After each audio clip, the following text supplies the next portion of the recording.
déploiement effectif depuis le point de départ jusqu'à arriver à Mopti. Et maintenant, arrivé à Mopti, le plan de Mopti est intégré dans ce plan global qui, eux, dans leur opération routinière de Dougou-Lakana, ont pris en compte toute la situation sécuritaire des troupes sur leur site d'hébergement, les sites de manifestation, les salles de théâtre. Et depuis le camp Amadoun Bokar Bari d'Ibalobon, le maître mot s'appelle la vigilance et la rigueur avant le déploiement des hommes sur le terrain. Il s'agit pour vous, premier échelon, à partir de Mopti, contrôler les différents nœuds routiers, voilà, et filtrer les entrées au niveau de la ville de Mopti. Donc quant au deuxième échelon, il s'agit pour vous, en coordination avec les forces de sécurité au niveau de la salle Sori Bamba, voilà, donc de filtrer les entrées et puis de bloquer tous ceux qui vont tenter de forcer les entrées.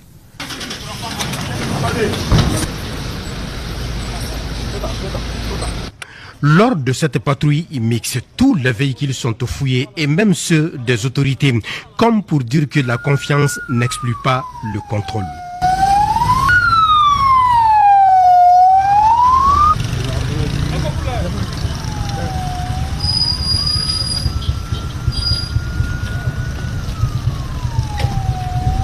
Et la nuit aura été longue pour ces hommes qui s'apprêtent à sortir pour un autre défi. Et cette fois-ci, c'est la cérémonie de clôture avec les plus hautes autorités. Un moment hautement sensible. Au regard de la dimension de l'événement, les forces de défense et de sécurité, avec un dispositif impressionnant, procèdent à une fouille et l'évacuation du personnel du stade Bareba Bokoum pour se rassurer davantage. Des brouilleurs sont installés dans le stade à quelques heures de la cérémonie de clôture. Une manière pour les forces de défense et de sécurité d'avoir le contrôle total de la situation. Ici, au stade Bareba Bokoum, l'entrée est filtrée et rien n'est laissé au hasard. Au même moment, les drones et les hélicoptères de combat entrent dans la danse.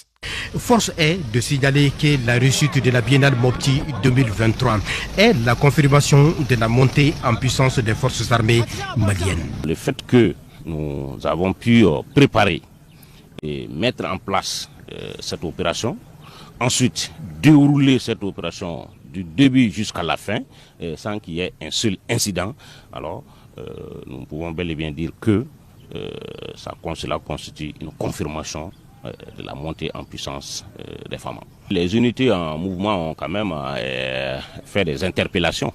Voilà, des personnes suspectes, voilà, qui s'étaient infiltrées dans la ville, voilà, ont été interpellées et mis à la disposition de la gendarmerie. La tenue de la Biennale à Mopti rassure la population et donne de l'espoir que son armée est capable de relever les défis sécuritaires. Avant les alentours, on ne pouvait pas s'hasarder à aller même à 1 kilomètre de Mopti. Mais maintenant, on peut aller seul et revenir. Et les gens avaient peur que la Biennale, est-ce que la Biennale pouvait se tenir avec tant de monde. Mais on a vu que la ville a été sécurisée et les gens vaquaient librement leurs affaires. Les gens partaient assister aux manifestations à la salle Soribama sans inquiétude. Nous, on pensait qu'ici, c'est chaud, mais par exemple, on voit qu'il n'y a rien ici. C'est comme ailleurs. Il n'y a rien ici, en fait. La Biennale se passe très bien, à merveille, on l'a bien fait.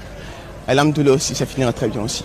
Si la réussite de la Biennale Mopti 2023 est la confirmation de la montée en puissance des FAMA, le mérite revient donc aux autorités de la transition qui ont mis les bouchées doubles pour la relance de ce rendez-vous culturel.